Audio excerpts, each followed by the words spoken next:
Ал достар, былай отсам қарсы емессіңдер ме? Не осы да жаңа жыл ғой. Қой құрсын, шешең құрсын, үйлеспейтін сияқты. Хей, сәлем достар, сен бірге мен Нұрлан қалам. Бүгін біз достар соңғы видеоны түсіретін боламыз осы жылы. Я достар, бұл осы жылғы соңғы видео, 2021 жылғы соңғы видео. Неше рет айттым соңғы видео деп. Короче, достар, бүгінгі видеода біз дейтін қорытынды жасайтын боламыз. Осы жылғы қорытынды жасайтын боламыз. Осыған дейін достар, біз бір ретте қорытынды жасамаған сияқтымыз. Бірінші рет давайте достар дұрыстап отырып алып қорытынды жасайық. Өйткені осы жыл дейтін достар өте көптеген заттар болды. Иә достар, білем, кешіріңіздер, мен артында ешқандай елка жоқ, ешқандай жаңа жылдық атмосфера жоқ. Давайте достар хотя бы мына жерге монтаждап елка қойып қойық. Қалай достар, сіздерге елка ұнап тұр ма? Қой, жақсы достар, оны да алып тастайық. Ну чё достар, қалай сіздерге вообще ұнады ма осы жылы? Маған ұнады достар. Бұл дейтін достар ең көп зат болған жылдардың бірі мен үшін өте насыщенный болды деп айта аламын. Жыл дейтін жалпы менің Алматыға келуіммен басталды. Яғни январдың 1-і, қаңтардың 1-і мен Алматыға келген болаттымын. Бірінші рет дұрыстап тұрып Алматыны көрген болаттымын. 10 күндей достар біз Алматыда болған болатымыз. Қаңтардың 1-інен қаңтардың 10-на дейін болдық біз. Маған қала дейтін өте қатынақ болған болатын сол кезде, сол себепті мен дейтін жазда оралайын деп шештім. Достар, көріп отырғандарыңыздай, мен дейтін Алматыға көшіп келдім өз жазда. Осы мен Алматыға көшіп келуім мен ойымша осы жылғы ең басты жетістік деп ойлаймын. Сонымен қатар каналды дамыттық, қазір барлығын айтатын боламын. Кеттік достар, шайларыңызды алып келіңіздер, астарыңыз дәмді болсын, бастаймыз. Бірінші жетістік достар айтқанымдай мен Алматыға келген болатым. Мен оны баяғыдан армандаған болатым. Кішкентай кезінен жалпы Алматыға келу. Кім білмейді достар, мен Атырауда туған болатым. Мен достар батыс жақтанмын. И маған достар осы Алматыға келу өте қызықты болып көрінді. Универде оқып жатқан кезде Атырауда мен дейтін осы соңғы 2-3 жыл прям қатты барғым келіп жүрді Алматыға. Білем, бірақ мен оған сенбей жүрдім. Не болса да мен Атырауда қалып қоятын сияқтымын деп ойлап жүрдім. Бірақ көріп отырғандарыңыздай мен Алматыдамын. И достар, мен өте соған әрине ризамын. Екінші жетістігім достар, бұл менің өзімнің рабочий столым. Көріп тұрғанда достар, мен дейтін осы жылы көптеген заттар алған болаттымын. Жаңа микрофон, кресло, фон, мына артқына хромакейді алдым. Артқы фон, мына кнопканы алдым. Кстати, осы жылы еще мен кнопка алдым. Анда еще түрлі заттар, плакат, в общем, фон, әдемі болып тұру үшін сіздерге камераны жөндеттім. В общем, осы жыл дейтін кәдімгі біз дейтін осындай жаман качестводан мынандай керемет качествоға көштік, и мен соған әрине өте ризамын. Келесі жылы одан да күштеп жасауға тырысамын, келесі жылы одан да әдемі қылдыруға тырысамын. Артқы фонды да, камераны качествосын, енді білмеймін, камера качествосын осыны өзі жақсы сияқты ойлаймын. Үшінші жетістік достар, біздің каналдан 1000 видеодан асып кеткен болатын. Егер де білмесеңіздер, 10 ай бұрын менің каналымда тек қана 500 видео болды. Қазір достар көріп тұрғандарыңыздай 10 айдың ішінде біз дейтін уже 1000 видеоға жеткізіп тастадық, даже 1000-нан асып кеттік уже. Мен бұған да өте ризамын. Осы жыл кәдімгідей біз достар көп жұмыс жасадық, көп видео түсірдік. И сіздерді достар көп қолданыңыздар. Осы жылы қазір дейтін каналымыз болса уже 300 мыңға жақындап қалды. Мен әрине достар сіздерге рахметті айтамын. Төртінші жетістік достар, бұл Нұрлан шоу. Біз дейтін жаңа канал ашқан болатынбыз. Нұрлан шоу дейтін. Қазір ол каналда 20 мың подписчиктен асып кетті. Осы жақында аштық достар, біз оны ноябрьда осы соңғы жылдың бітуіне 2 ай қалғанда ашқан болатынбыз. И достар көріп тұрғандарыңыздай уже оның ішінде 20 мың подписчик бар. И уже достар видеолар жақсы просмотр жинап жатырмын. Бұған да мен өте ризамын. Осы жылдың соңында сол канал менің өте қатты көңіл күйімді көтерді. Бесінші жетістік бұл әрине достар подписчик саны.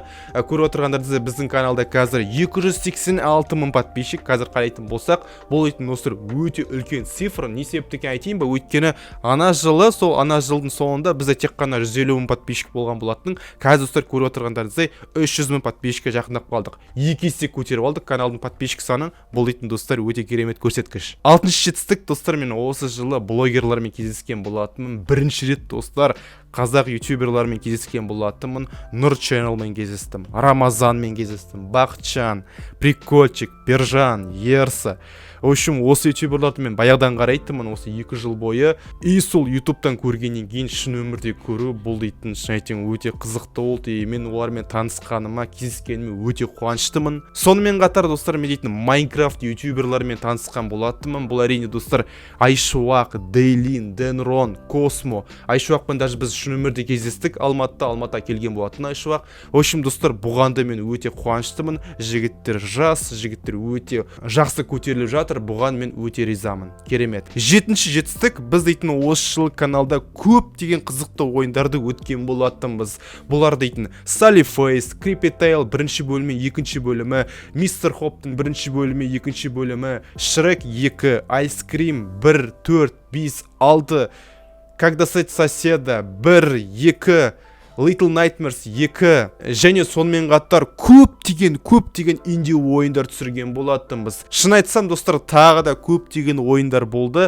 бірақ ол ойындарды мен толықтай ұтпаған шығармын, кейбіреулерін немесе кейбіреулерін тек қана бір видео шыққан сияқты. Бірақ егер де достар каналға кіріп дұрыстап қарайтын болсаңыздар, осы жылы көптеген ойындардан видеолар шықты. Бұған мен, достар, өте қатты ризамын, өйткені менің каналымда тек қана Майнкрафт шыққан жоқ, сонымен қатар басқа да ойындар шықты, басқа да ойындар көпшілігіне ұнады. Көпшілігі достар, Нұрлан Қаламовтың каналы бұл тек қана Майнкрафт деп, бірақ негізіне, достар, мен каналымды ешқашан Майнкрафтқа арнаған емеспін. Біздің каналда әрқашанда неше түрлі ойындар шығып жүрді, мен өте ризамын. Осы жылы сіздер кәдімгі басқа ойынды қарағандарыңыз үшін де ризамын. Әрине, көбінесе Майнкрафт көп просмотр жинайды, бірақ содада кейбір ойындарда жақсы жинады. Бұған мен айтқанымдай ризамын. Ризамын деп неше рет айттым. Короче, мен, достар, осы видео бойы мақтанатын боламын және өзімнің жетістіктеріммен сіздермен бөлісетін боламын. Сіздерде, достар, өзінің жетістіктеріңді қағазға бірдеңеге жазып, өздеріңізге айтып, оқып, өздеріңізбен мақтаныңыздар және келесі жылы одан да күшті болуға тырысыңыздар. 8-ші жетістік, бұл әрине, достар, блогерлармен коллаб.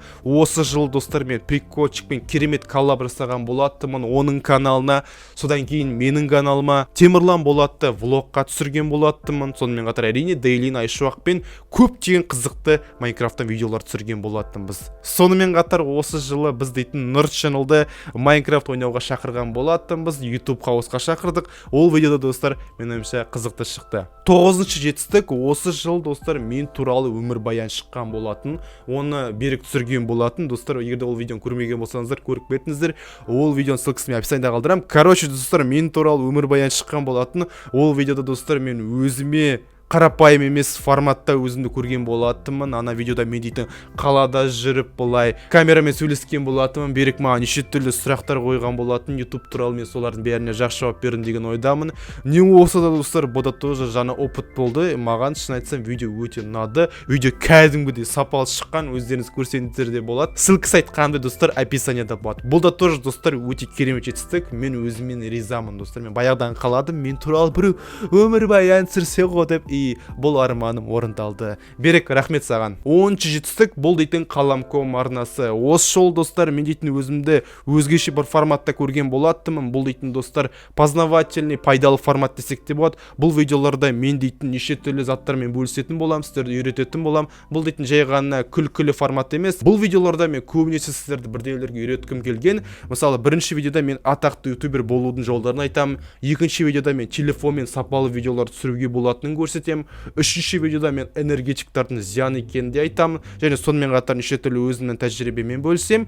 Және төртінші видеода мен дейтін TikTok түсірген болатынмын 30 күн бойы, және содан қандай нәтиже шыққанын айтқан болатынмын. В общем, осындай жаңа форматта өзімді көрген болатынмын. Өйткені мен өзімде осындай каналдарды көп қарап кеткен болатынмын соңғы кезде. И содан мотивация алып өзімді осындай форматта көрген болатынмын. Я білем, достар, қазір уже түсірмеген 2 айдай болып қалды бұл каналға, бірақ алдағы уақытта түсіретін шығармын деген ойдамын. Немесе білмеймін, енді басқа форматқа ауысам ба тағы да, ол жағын білмеймін. Енді бұл каналмен кішкене проблема болып қалды, бірақ енді келесі жыл, достар, бірден етіп дұрыстаймыз деген ойдамын. Достар, ары қарай уже қолмен көрсете алмаймын, бірақ 11-ші жетістік, бұл дейтін белгісіздің 4-ші сериясы. Иә, достар, осы жылы мен дейтін белгісіздің 4-ші бөлімін шығарған болатынмын. Ол бөлім дейтін, достар, ең күшті бөлім десек те болады. Өйткені ол анимациясын жасау үшін мен дейтін аниматордан заказ берген болатынмын. Өзім жақын досым Досжаннан заказ берген болатынмын. 4-ші сериясы кәдімгідей қызықты шықты. Аны даже қыздың озвучкасы бар. Мен адамдарды жалдаған болатынмын. Неше түрлі адамдар жұмыс жасады осы сериямен. Анимациясымен тек қана бір адам жұмыс жасады. Монтажмен мен айналыстым. Және тағы да бір қыз көмектесті озвучка жасауға. Не осы да, достар, бұда тоже өте керемет көрсеткіш. Өйткені оған дейін мен белгісіздің серияларын тек қана өзім жасайтын болдым. Бірақ 4-ші бөлімде, достар, көріп тұрғаныңызда мен кәдімгідей тырысқан болатынмын. Адамдарды жалдадым, барлығы керемет болу үшін. И мен дейтін, достар, өзімнің результатымен әрине қанағаттымын. Хотя егер де ойлайтын болса, бірақ 100 000 просмотрдан жейтін болса өте керемет болар еді. Бірақ сонда да достар, бұда тоже керемет опыт болды. Адамдармен жұмыс жасаудың керемет опыты болды. Өйткені оған дейін мен ешқашан YouTube заказдар алмайтынмын. Осы жылы мен кәдімгідей өзімді былай автор ретінде, режиссер ретінде көрдім. Бұда тоже керемет деп ойлаймын. 12-ші жетістік бұл дейтін мына керемет күміс кнопка. Я достар, мен тек қана осы жылы алған болатын осы күміс кнопканы 100 000 подписчикке. И бұл дейтін әрине достар өте керемет. Кәді достар, сізге жақындап көрсетейін. Осы керемет кнопканы мен осы жылы алған болатынмын. И бұл кнопкаға мен өте ризамын әрине. Өйткені мен үшін достар бұл батырма дейтін үлкен рөлді атқарады. Бұл дейтін достар біздің еңбегіміздің ақысы десек те болады. Бұған әрине достар мен өте қуаныштымын.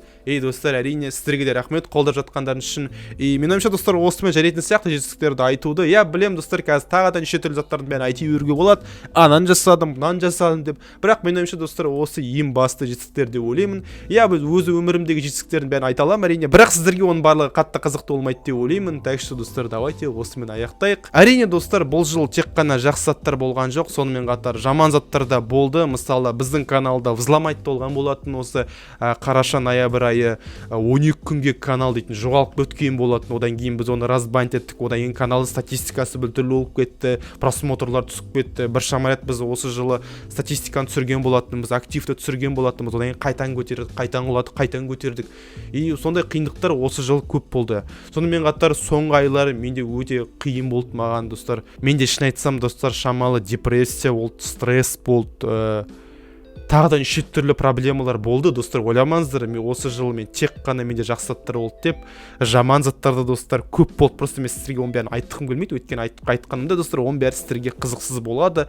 Және оны айту дейтін достар, мен ойымша ол дұрыс емес деп ойлаймын. Әркім адамның личный өзінің өмірі, өзінің басында, өзінің достарына айта аламын. Мен мысалы, бірақ достар сіздерге барлығына интернетке айтып тастау, оның барлығы мен ойымша дұрыс емес деп ойлаймын. Бірақ сонда да достар, әрине мен сіздерге сенемін. Сіздер егер де мен Инстаграмды көріп жүрген болсаңыздар, вообще мені былай тексеріп қарап жүрген болсаңыздар, онда сіздер барлығыңыз білетін шығарсыздар деп ойлаймын. Жақсы достар, давайте көп сөйлемей аяқтайық бұл видеоны, өйткені онсыз да уже ұзақ болып кеткен сияқты бұл видео. Достар, мен сіздерге осы жылы, яғни келесі жылы сәттілік тілеймін, армандарын орындалсын.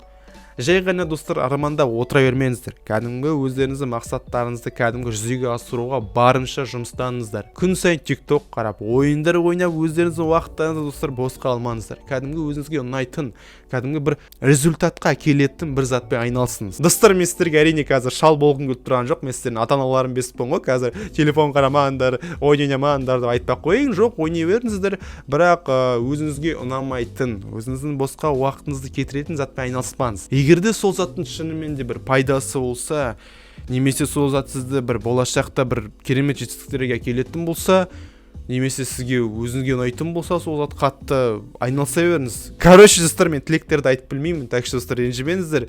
Бірақ мен сіздерге достар барлық жақсылық тілеймін. Айтқанымдай армандарыңызды орындаңыздар. Мен ойымша ең басты сол сияқты, келесі жылы өздеріңізде қандай пландар бар, қандай жоспарлар бар, солардың бәрін орындауға тырысыңыз. Хотя бы 50%, 60%, 70% орындауға тырысыңыз. Оны өзде сіздерге үлкен керемет результатқа келеді.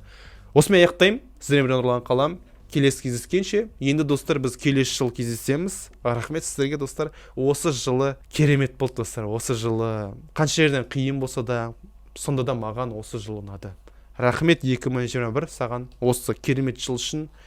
Енді 2022-ке баратын боламыз. 2022 одан да күшті болады деген ойдамын. Достар, барлығымызда да 2022 жылы керемет болсын. Давай достар, сау болыңыздар. Видео түсіріп тастағансың ғой, короче.